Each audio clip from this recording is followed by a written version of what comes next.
मशहूर व मारूफ समाजी तंजीम नागरिक जन कल्याण समिति के ज़ेर-ए-तमाम 24 फरवरी 2025 की शाम को लाजपत नगर में वाक़े एक शादी हाल में युवा कर अधिवक्ता दिलनवाज खान के संयोजन में रजिस्ट्रेशन और एमनेस्टी स्कीम के विषय पर एक गोष्ठी आयोजित की गई, जिसमें बड़ी तादाद में टैक्स ऑफिसर्स, व्यापारियों, कर अधिवक्ताओं और दीगर अहम शख्सियात ने शिरकत की। इस गोष्ठी की अध्यक्षता सिविल डिफेंस के इंसिडेंट कंट्रोल ऑफिसर एवं वरिष्ठ समाज सेवी शकील अहमद खान ने की और सफल संचालन पीतल बस्ती दस्तकार एसोसिएशन के जनरल सेक्रेटरी एवं युवा दस्तकार नेता साजिद हुसैन मंसूरी ने किया। Deputy commissioner GST RN. Tripathi ने इस मौके पर जीएसटी में रजिस्ट्रेशन के फायदे गिनवाते हुए अधिकाधिक व्यापारियों से पंजीयन कराने पर जोर दिया। श्री त्रिपाठी ने कहा, इतना आपका समय गुजरता था कि हम लोग भी उस पड़ाव के साक्षी हैं और आज भी उसको देख रहे हैं और महसूस कर रहे हैं कितना परिवर्तन हुआ है। जुलाई 2017 में जो हमारा कलेक्शन हुआ था वो लगभग 95,000 करोड़ के आसपास था और आज हम 1,95,000 करोड़ का कलेक्शन कर रहे हैं, जो जनवरी 2025 का मैं आंकड़ा दे रहा हूँ। इसके लिए एक बार जोरदार तालियां इसलिए होनी चाहिए कि आपका योगदान। और ये पैसा कहाँ जा रहा है ये भी बहुत महत्वपूर्ण है। जब जीएसटी में अगर देखा जाए तो 4 इसमें इसके एलिमेंट्स हैं। एक तो जो हमारा कंज्यूमर है, जहां से हम टैक्स कलेक्ट करते हैं। दूसरी कड़ी आप आते हैं, जिनका कितना बड़ा योगदान है इसको आप महसूस नहीं कर पाते, क्योंकि आप किस तरह से कलेक्ट करते हैं हम लोग भी उसी परिवार से जुड़े हैं, उसको महसूस भी कर रहे हैं। तीसरा हमारे अधिवक्ता हैं या और भी जो अकाउंटेंट्स हैं, सीए हैं, जो इसमें सहयोग कर रहे हैं। और चौथा है गवर्नमेंट, जहां पे आप जमा करते हैं। ये हमारे परिवार की कड़ी है। अभी हमारे कुछ पूर्व वक्ताओं ने कहा था कि साहब पहले लोग ऑफिस में रहते थे, आज कितना कष्ट सह के यहाँ पे आए हैं। तो मैं कहना चाहता हूँ कि मैं कष्ट सह के नहीं आया हूँ, मैं अपने परिवार में आया हूँ और अपनी बात को रखने आया हूँ। डिप्टी कमिश्नर सपना गुप्ता ने एमनेस्टी स्कीम के बारे में विस्तार से जानकारी देते हुए व्यापारियों से इस स्कीम का अधिकाधिक लाभ उठाने की अपील की और बताया कि ये योजना अभी 31 मार्च तक जारी रहेगी। डिप्टी कमिश्नर सपना गुप्ता ने कहा, समाधान भी करते आए हैं। मैं विषय में आती हूँ कि उसी समाधान से संबंधित ही ये एक योजना है जो सच में आप लोग की जो समस्याएं हैं उसको ध्यान में रखते हुए लाई गई है, जिसको कि हम लोगों ने एमनेस्टी स्कीम 2024 आप लोग के कानों तक ये बात पहुंच चुकी है। जैसा बताया कि 31 जनवरी को जो कार्यक्रम हुआ था उसमें इस विषय पे हम लोगों ने बहुत विस्तार से रखा था।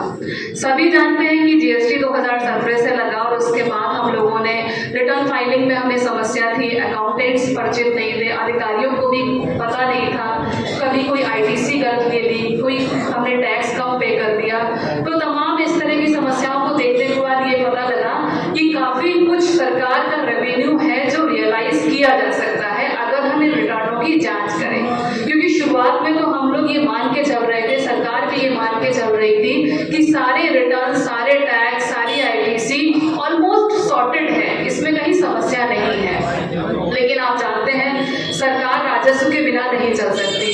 तो इस रेवेन्यू रियलाइजेशन के पर्पज से 2017, 18, 19 और 19-20 की स्क्रूटनी की गई और उसमें जाने अनजाने में जो गलतियां हुई लोगों से, कुछ लोग तो आप लोग भी जानते हैं कि कुछ लोग जान के करते हैं, तो वो अनजान लोगों की भीड़ में छुप के बचना चाहते थे और कुछ बेचारे अनजाने थे, उन पे भी टैक्स लगाया गया। और उस टैक्स में जैसा जानते हैं कि 18% ब्याज की डेटा बनती है, एट 10% और 20% आईजीएसटी में और 10% सी और एसजीएसटी में आप पे पेनल्टी लगा दी जाती है।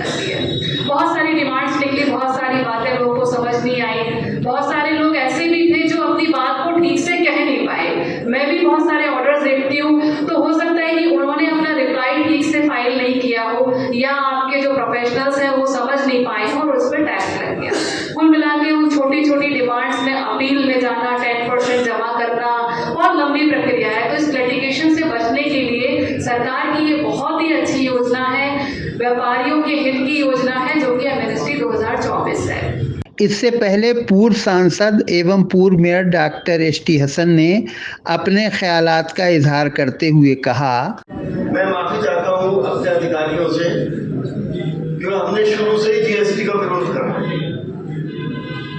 और जीएसटी जिस वक्त आया था और जो हमने कहा था वो एग्जैक्टली साबित हो गया।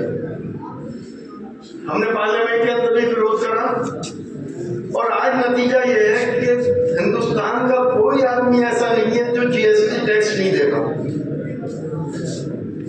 जब पैक्ड फूड पे जीएसटी लगा हुआ है, दूध पे लगा हुआ है, आटे पे लगा हुआ है और बच्चों की जो पेंसिल कटर होते हैं उन पे लगा हुआ है, तो हम किससे क्या उम्मीद करें। आपने एक्सपोर्टर्स जब शुरू में मैं तंजीम बारी साहब आपको याद होगा कि एक्सपोर्ट पे कितना बुरा असर पड़ा।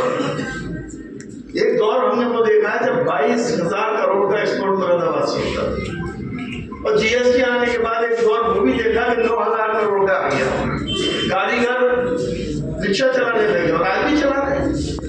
एक्सपोर्टर्स कोऑर्डिनेशन सोसाइटी के प्रेसिडेंट एवं सीनियर एक्सपोर्टर शफात अहमद खान ने जीएसटी अधिकारियों के सामने अपनी बात रखते हुए कहा, माल ले रहा है वो टैक्स जमा नहीं करता तो ऐसी सूरत में हम क्या कर सकते हैं।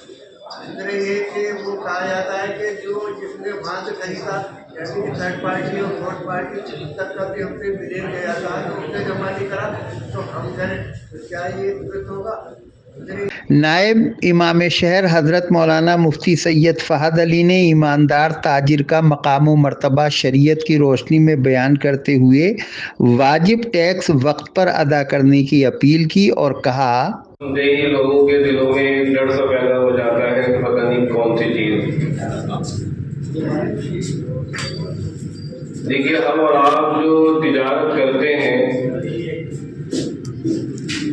यानी जो कारोबार करते हैं और उस कारोबार को करने वाले को ताजिर कहते हैं, इसका दीन और शरीयत में बड़ा अहम रोल अदा किया गया। मैं कोई एक्सपोर्टर नहीं, कोई कारोबारी नहीं, लेकिन बहुत से एक्सपोर्टर्स और कारोबारियों के साथ उठना बैठना है। उनकी परेशानियां दुख सुख में शरीक रहता हूँ। इसी सिलसिले में क्योंकि मजहबी आदमी हूँ, मजहब की बात से बात को शुरू करता हूँ कि नबी करीम सल्लल्लाहु अलैहि वसल्लम ने फरमाया कि जो ताजिर ईमान, अमानतदारी और सच्चाई के साथ कारोबार करेगा तो उसका हश्र अंबिया, सिद्दीकीन और शुहदा के साथ होगा। यानी हमारा अकीदा है कि मरने के बाद हमें दोबारा जिंदा होना है और जब जिंदा होंगे तो हम नबियों के साथ और शुहदा के साथ और नेक लोगों के साथ हमें उठाया जाएगा। नागरिक जन कल्याण समिति के प्रदेश अध्यक्ष फिरोज जाबर खान ने इस मौके पर कहा कि हमारे जितने भी व्यापारीगण हैं उनको कोई समस्या आती है तो समझिए उनके जो कारोबार होगा उसमें उसको नुकसान पहुंचता है। लेकिन जब आप यहाँ से हमें जो आपकी योजनाएं हैं बताएंगे इस गोष्ठी के माध्यम से तो हमें उसका फायदा भरपूर मिलेगा। तो जितनी भी हमारे अधिकारीगण हैं, जो भी फैसिलिटीज है, हम सबके बीच यहाँ जरूर बताएं और मैं एक बार फिर आप सभी का शुक्रिया अदा करता हूँ। इस अवसर पर संयुक्त व्यापार मंडल के प्रदेश अध्यक्ष Arvind Agarwal Johnny, union bank Delhi road के ब्रांच मैनेजर त्रिपेश मिश्रा, भोजपुर से आए मोहित फरगनी एडवोकेट, दस्तकार नेता हाजी आजम अंसारी, वरिष्ठ समाज सेवी साहिल शमसी देशभक्त ने भी अपने अपने ख्यालात का इजहार किया। आखिर में गोष्ठी के अध्यक्ष शकील अहमद खान ने सबका शुक्रिया अदा किया।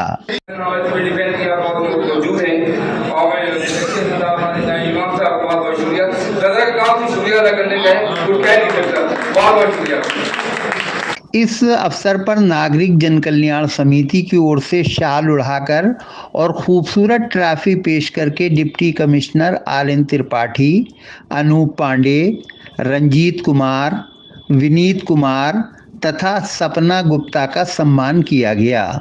इनके अलावा पूर्व सांसद डॉक्टर एस.टी. हसन, नायब इमाम शहर हज़रत मौलाना व मुफ्ती सैयद फ़हद अली आज़ाद, सदर प्रोग्राम शकील अहमद ख़ां, अरविंद अग्रवाल उर्फ जॉनी भाई, मशहूर मारूफ एक्सपोर्टर्स और सिविल डिफेंस कटघर डिवीज़न के साबिक डिवीज़नल वार्डन तनवीर बारी, बैंक ऑफिसर तिरुपेश मिश्रा, पार्षद कमर सलीम, युवा व्यापारी नेता विपिन गुप्ता, पूर्व पार्षद Salim Warsi, exporter Shafat Ahmad Khan, national social organisation के सदर, अखबार राह बका के एडिटर और मशहूर exporter Alhaj Mirza Arshad Baig, Mohit Fargani advocate, civil defence Katghar division के divisional warden Mohammad Khalid, doctor Mohammad Ayub Mansoori, Abbasi welfare society के सूबाई general secretary Alhaj Mohammad Anwar Abbasi, handicraft development society के प्रेसिडेंट मोहम्मद नुमान मंसूरी, नागरिक जन कल्याण समिति के फाउंडर जाबर खां, रेशमा अब्बासी एडवोकेट और नौजवान एक्सपोर्टर हाजी फैयाज हुसैन समेत जिंदगी के मुख्तलिफ शोबों से ताल्लुक़ रखने वाली दीगर नुमायां शख्सियात को भी ट्रॉफी पेश करके और शाल उड़ाकर उनकी इज्जत अफजाई की गई। इस गोष्ठी में मशहूर समाजी व कारोबारी शख्सियत हाजी वसीम खां, सैयद राशिद अली, इशरत हुसैन एडवोकेट, सैयद जुबैर अली एडवोकेट, सूफ़ी अनवार मलिक, सादत हुसैन ख्याल मुरादाबादी, पूर्व पार्षद master Ahmad Hussain, Mohammad Waseem Mansuri advocate, Mohammad Irfan Qureshi, master Mohammad Wasimuddin, Shahnawaz Sabri और मोहम्मद आमिर एडवोकेट, मुतीउर रहमान, तंजीमुद्दीन, मोहम्मद तौहीद, शाहनवाज खां, कमरुज़्ज़मा, अनीस मोहम्मद खां, एजाज सिद्दीकी वगैरह समेत बड़ी तादाद में मुअज़्ज़िज़ शहरियों ने शिरकत की। गोष्ठी के संयोजक दिलनवाज खां एडवोकेट ने इस मौके पर सबका शुक्रिया अदा किया।